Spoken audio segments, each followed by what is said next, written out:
This program was first broadcast on Canterbury's access media station, Plains FM, and was made with the assistance of New Zealand On Air. Today, Kate and I are together to discuss all of the tips to support ourselves as parents to calm down and keep calm in the stressy and in the difficult and in the challenging moments that we have in life and obviously with our kids. We'll talk you through what we know and what's really supported us in this space. So stick with us, and of course we'll have our top tips at the end. Thanks for joining us for Being Real Parents with me, Anna, and my colleague and buddy, Kate. We work in the parenting space. And it's here where we'll talk about our worlds as parents, the good, the not so good, and the hilarious, and mix this with what we know about behaviour and psychology. Hey. Hey, Anna. I'm back. You're back. COVID-free. Yay. Back here. We love that. Woohoo. We love that in a small studio. So today we're talking about how we manage our own big emotions. Yeah. And you and I have both come away from groups last night where we discussed this. Yep, it's a pretty big topic, hey? And it brings up some stuff for people. So we just want, we need you to be aware of that, I guess. But actually it's also about, for me, like this was a big part of progressing my parenting and being the type of parent that I really wanted to be. Yep. It's something that kind of has to be acknowledged and managed, hey? Yeah, it is. Actually, it is something. Yeah, it is. The managed is actually the right word in this context. We never talk about that in terms of children. No. But we can certainly talk about that in terms of ourselves and what we can be responsible for, because actually we can manage and take responsibility for our big emotions. It doesn't mean to say that it's going to work 100% of the time. No. But it does give you some ideas about how you can best do that, and when things go pear-shaped, how to, clean up your mess. Yeah, for sure. Because there's going to be those moments, hey? Yeah. Let's be honest about Because this. we're human too. Yeah. Yeah. Cool. So that's why we're here sort of kicking straight in, because it's quite a big topic. Yeah. We'll do a bit of reflection on what's there for us and how we've come to this, as well as what we know from our research and backgrounds as well. Yeah, cool. For me, I felt like I needed to think about the things, what is it that contributes to us not feeling great, losing our shiz, that kind of thing in the first place. Yep. And starting there as a reflection point. Yeah. So like our triggers? Yeah, and when they happen. Yep. So if they're happening at certain times of the day, like mornings can be quite interesting. Or evenings? Evenings. More interesting. And so that's possibly around just getting some stuff sorted, like the structure, environment sorted so that it runs more smoothly and we're not feeling so stretched, stressed, tired, irritated. Yeah, and how we are ourselves if our cup is super empty. It's going to be harder, even if we do have good things in place, as far as routine and things are running smoothly, if our cup is empty and we're not actually looking after ourselves. Yeah, absolutely. I and I wanted to go back to how we do that as well, because these are the kind of, this is, the fundamentals of being able to manage our big emotions. So it's kind of like, have a think about when they're occurring, have a think about how stressful your world is and how much you're looking after yourself, and then we're going to go into reflecting on our histories, our past, and what has also contributed in that way too. You're listening to Being Real Parents with Kate and Anna on Plains FM 96.9. So I guess we need to figure out, in my mind, it's kind of like, why do our kids trigger us to get so angry sometimes? And going back to, sometimes it's about our own stress levels. Yep. Sometimes it's about knowing that big emotions are contagious, and so then when they're feeling them, we're more likely to feel them too. Yeah, for sure. And then there are some emotions our kids show us that we're not comfortable with. But I just want to go back to our own stress levels and how we can look after ourselves. Yep. And in the past, we've talked about the 5 ways to wellbeing because they're super easy, and if I can do them, blooming anyone can. That's the marker for me. I'm managing this, then anyone can. And I always think about the 5 ways as CLANG, C-L-A-N-G. C, connect with others. So have those people around you, or reach out to those people that can make you laugh, listen to you, make you feel like you come away feeling good, yeah? Yeah. Marker of wellbeing boost, eh? Come away feeling good. Making time for those people, eh? Yes. And letting go of some of that guilt as well around that. Yeah. Yeah. Yeah. Might be the phone call, might be the FaceTime. Yeah. That's okay too. Super important.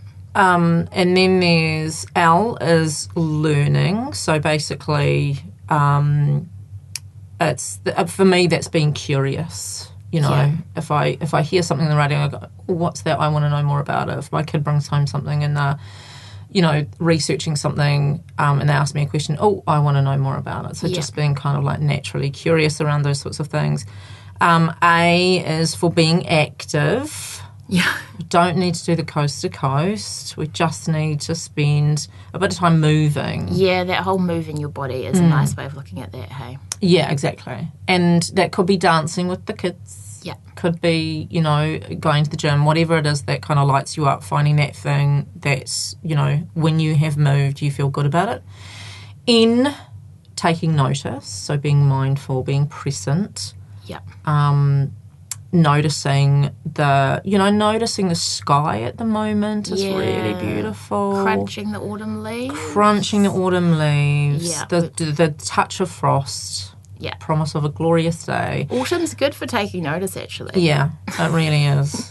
And then you get the mountains with the snow. Oh, so good.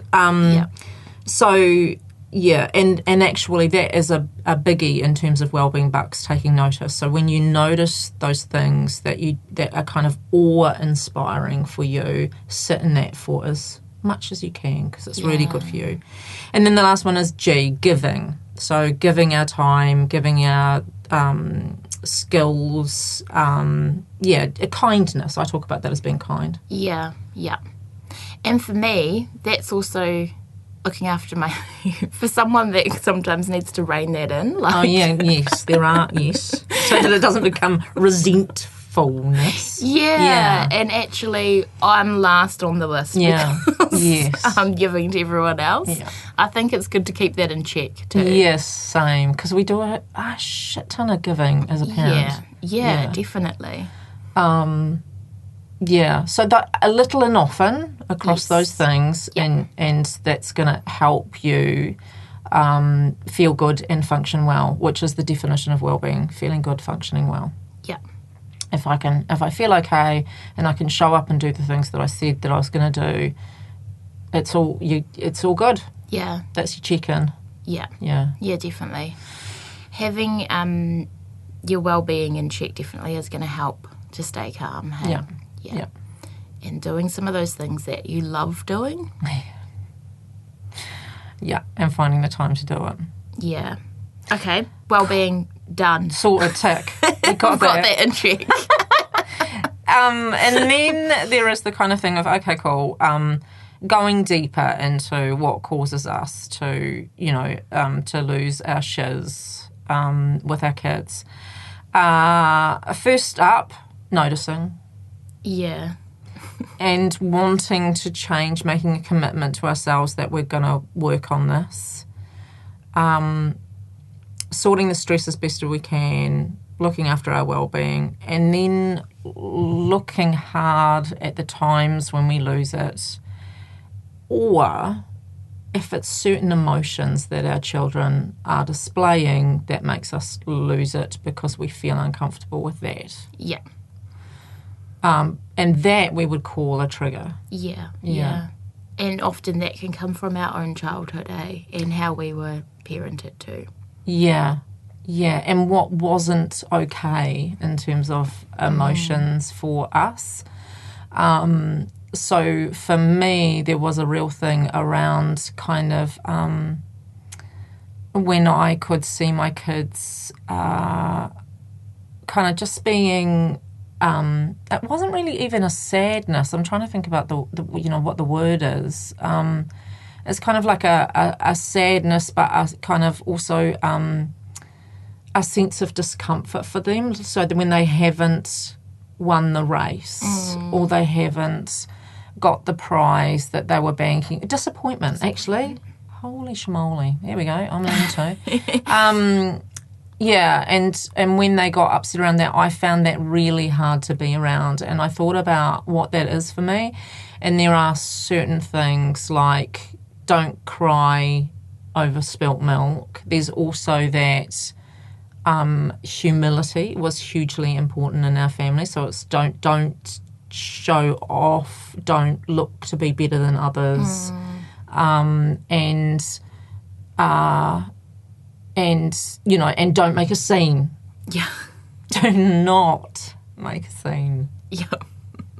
And so I was noticing about myself was that I'd kind of like shuffle my kids into the car as soon as possible, and then, get in the car, and then I would get angry with what I thought was kind of,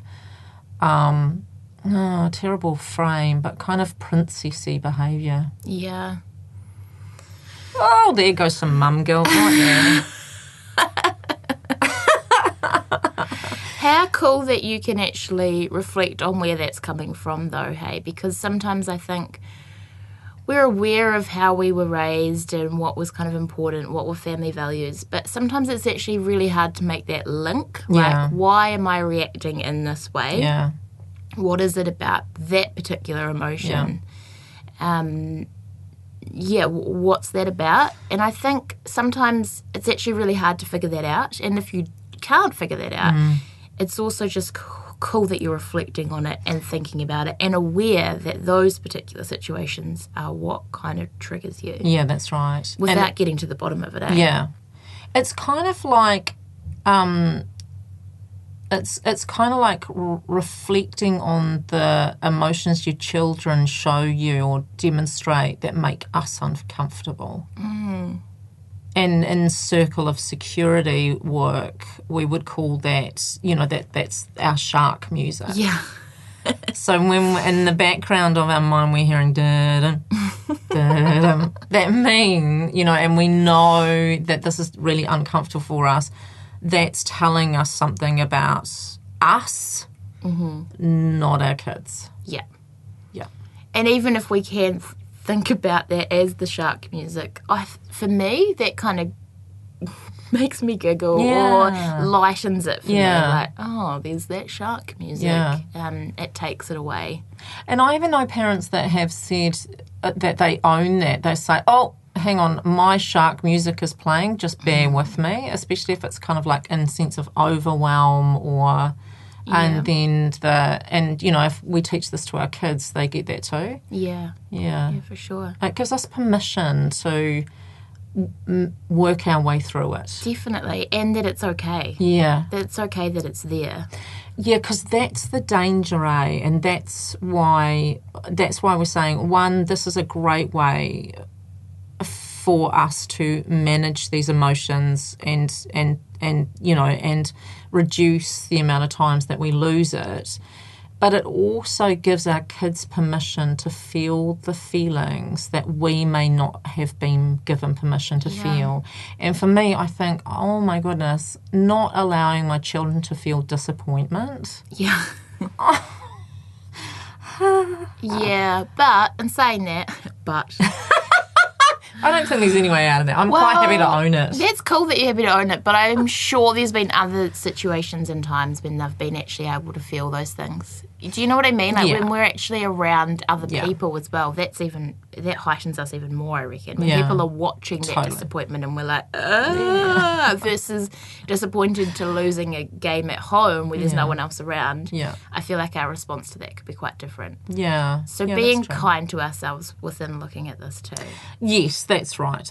And realising too that, I know, I don't want to use the phrase, I turned out okay, because that's not, but I want to do better. I want to do different. I want my kids to feel okay in whatever's going on for them. And I want them to come to me. Yeah. I want them to come to me and say, Mum, I'm really upset. I need you right now. And because that's going to keep them safe. That's going to keep them feeling good about themselves. That's going to, that's going to keep them well. Yeah. Yeah. And that kind of reminds me, and I feel like I say this like every podcast, but talking about modelling as well. So like if they're seeing us do those things, they're more likely to come to us when they're feeling that way too. If they're seeing that we're doing those things. And I don't know, staying calm I think is a lot around what we want our kids to be doing in that space too, eh? Yeah, absolutely. And if they haven't got those, if they're not staying calm and we are, they're more likely to be able to ride that wave of emotion through and feel okay at the other end. Yeah. Yeah. And learn from us in that as well.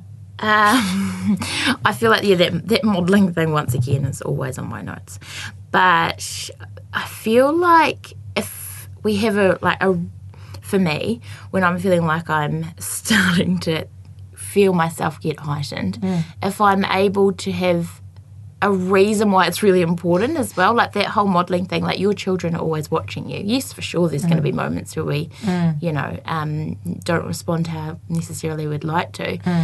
But if we can kind of remember the importance of it too, for me that really helps. Like she's watching you. she's taking this on board. Yeah. And so that gives me a really good reason to stay as calm as I can. Yeah. The why, I think, why this is really important is helpful for me. Yeah, so in an ideal world, obviously, we would be calm. We would. We'd notice our shark music. Yeah. We'd have our well-being in check. Yeah. We'd have good routines and structure that lessen the load. We wouldn't be overcommitted. Yeah. And then we would also be aware of our why and notice that our children are watching us. Yeah.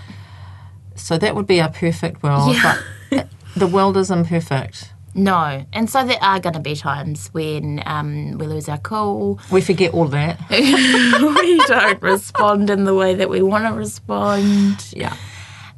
So what do we do in these times? What does this look like? Repair. Yeah. And also let our children know that we're human as well. Yeah. And model once again what we'd like them to do when maybe they lose their cool too. So apologising. Yeah. Taking responsibility. Yeah.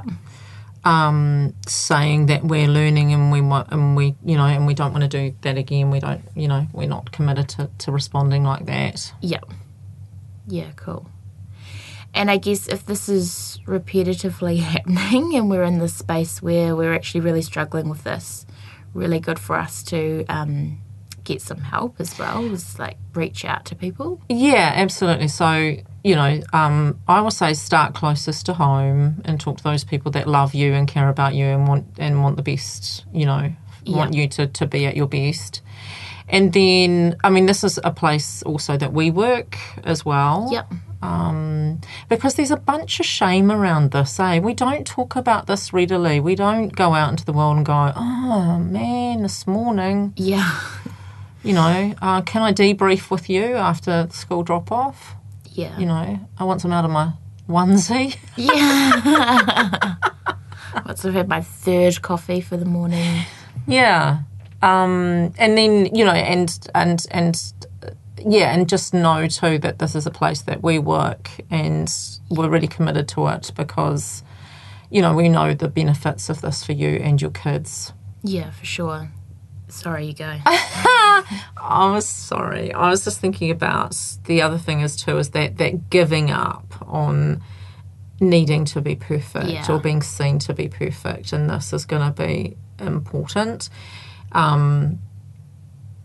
too. Yeah, because that's the issue with shame, isn't it? If we feel guilt about it, it propels us to want to do better next time. It propels us into that apology and repairing and stuff like that. If we feel shame, we're more likely or inclined to kind of hide, not talk about this, just and take it on board like there's something wrong with us. So true. Yeah. And I think that's really important to come to grips with, moving any shame around this to guilt in order that you can commit to something different, doing this differently next time, and reaching out for help if this is occurring or getting in the way, Yeah. Getting in the way of your relationship with your kids and being the type of parent that you want to be. Yeah. And I guess that's around normalising this, hey, because like you say, we don't all talk about the drop-off and, how the morning's gone or whatever. Yeah. But actually, the more we can normalise that this is really hard Yeah. and that we all actually really struggle with this, then hopefully that can help. Yeah. Or I've heard recently parents reaching out to other parents that they can see are finding things really tough. Yeah. Like, there's been a couple of drop-off incidents that I've heard of where the person that I'm working with recognised the same signals, same signs, same stuff for another parent who was, looking really stressed or saw them kind of lose it with their kids before school and reached out to them. Oh, that's a beautiful thing. So, if anyone's doing that to you, that's a gorgeous thing. And, take it with both hands. Take that off with both hands. Yeah, definitely. Yeah. Because, we've all been here. Yeah. Cool. So for our top tips today on this, what feels like quite a big topic, number one, we're going to reflect on what might be contributing here. So thinking about our own stuff, if you like, our time, our own stresses, our well-being levels, what we can do to kind of help us feel like our cups are a bit fuller and that we're in a space that we can manage some of the tricky things that come up for us. Number two, reflecting on what emotions our kids display that we find particularly confronting. Think about where this might be coming from and why that's there for us. And if we can't figure that out, just being aware of it is really, really important. Number three, if we do lose it, if we do have those moments when we respond in ways we kind of wish we hadn't, know that is really common for us as parents, and that it's really important that we repair it, we reconnect with our kids, and know that, you've got people in your little corners that can help support you with that, but also know that we are here as well. Awesome. Thanks for being with us today. We hope you've learned that while parenting is challenging sometimes, that's totally normal. It's been fun having you with us. Keep being amazing. Bye!